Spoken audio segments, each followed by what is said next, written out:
Fikih seorang ahli surga. Rasulullah pernah bersabda, akan datang kepada kalian sekarang ini seorang laki-laki penghuni surga. Tiba-tiba ada seorang laki-laki dari kaum Ansor yang datang dengan bekas air wudhu yang masih mengalir di jenggotnya, sedang tangan kirinya memegang terompah. Keesokan harinya, Rasulullah juga mengatakan hal yang sama seperti perkataannya yang kemarin. Lalu muncullah laki-laki itu lagi, persis seperti kedatangannya pertama kali. Di hari ketiga, Rasulullah mengatakannya lagi, dan datanglah laki-laki itu lagi seperti kedatangan yang pertama kali.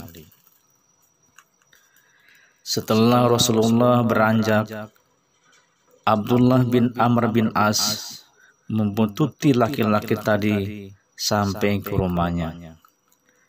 Lalu Abdullah berkata kepada laki-laki itu, "Aku telah bertengkar dengan ayahku.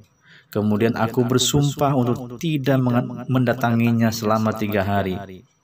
Bila kau setuju, aku mau tinggal bersamamu sampai 3 hari." Laki-laki itu menjawab, "Iya, boleh." Selama menginap 3 hari di rumah laki-laki itu, Abdullah melihat laki-laki itu sama sekali tidak bangun malam untuk sholat tahajud. Hanya saja, setiap kali dia terjaga, dia selalu membaca zikir dan takbir.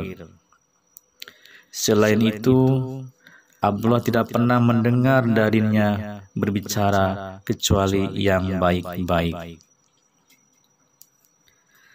Setelah 3 malam berlalu, dia terusik untuk bertanya, "Wahai hamba Allah, sesungguhnya tidak pernah terjadi pertengkaran antara aku dengan ayahku.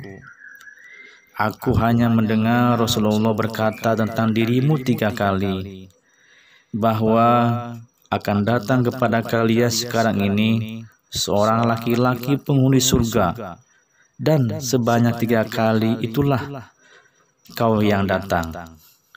Maka aku pun ingin bersamamu agar aku bisa melihat apakah amalanmu itu dan aku akan menirunya. Tetapi ternyata kau tidak terlalu banyak beramal. Apakah sebenarnya yang membuatmu bisa mencapai apa yang disabdakan Rasulullah?" Maka dia menjawab, "Aku tidak mempunyai amalan kecuali yang telah kau lihat sendiri." Ketika Abdullah hendak berpaling pergi, laki-laki itu memanggilnya lalu berkata, "Benar, amalku hanya yang kau lihat sendiri.